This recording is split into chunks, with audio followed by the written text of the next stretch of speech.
মেয়ে স্কুল কলেজেও যেতে পারে না, আমরা সেটা রান্না করে খেতে পারি না। শুধু অমাবস্যা পূর্ণিমার গনে আমাদের ঘর বাড়ি সব ডুবে যায়। আমরা খুব কষ্টে জীবন যাপন কাটাচ্ছি।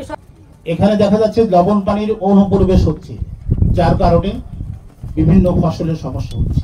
যারা বোঝে না, বাল বাচ্চা নিয়ে যখন আমরা খেতে পাচ্ছি না, মুখে অন্ন দিতে পারছি না, জলের স্রোতে কাঠ পাট গরু বাছুর ভেসে যাওয়ার উপক্রম, বাবারা যে কত ব্যথা নিয়ে আমরা এই বুকে জড়িয়ে বসেছি। শুধু ফসল নয়, এখানে স্বাস্থ্যহানি হচ্ছে।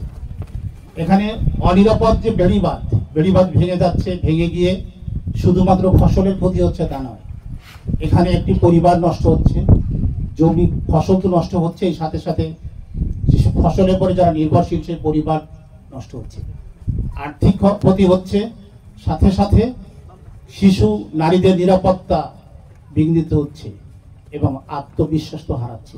দুই নম্বর হচ্ছে পানি, সুপেয় পানি। এই সুপেয় পানি রামপালে আমরা ছোটবেলায় দেখতাম দিঘি, বড় বড় দিঘি কাটা হতো, সেখান থেকে পানি।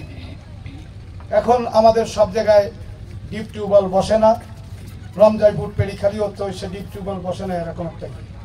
এখানে বড় প্রজেক্টের প্রয়োজন, বড় বড় প্রজেক্টের প্রয়োজন। সে প্রজেক্ট পানি উন্নয়ন বোর্ডে ওনারা কথা বলেছেন, সেই প্রজেক্ট ওখানে বাস্তবায়ন করতে হবে।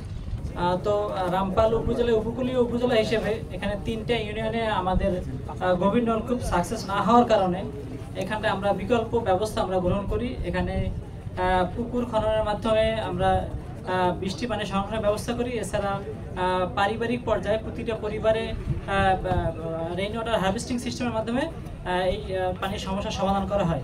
তো সরকারের পক্ষ থেকে আমরা পর্যায়ক্রমে এই রেইন ওয়াটার হার্ভেস্টিং সিস্টেম করতেছি। এছাড়া ভবিষ্যৎ পরিকল্পনা হিসেবে আমাদের এখানে 3টা ওভারহেড ট্যাঙ্কের মাধ্যমে 12 কিলোমিটার পাইপলাইনের একটা মানে ফিল্ড স্টাডি চলতেছে।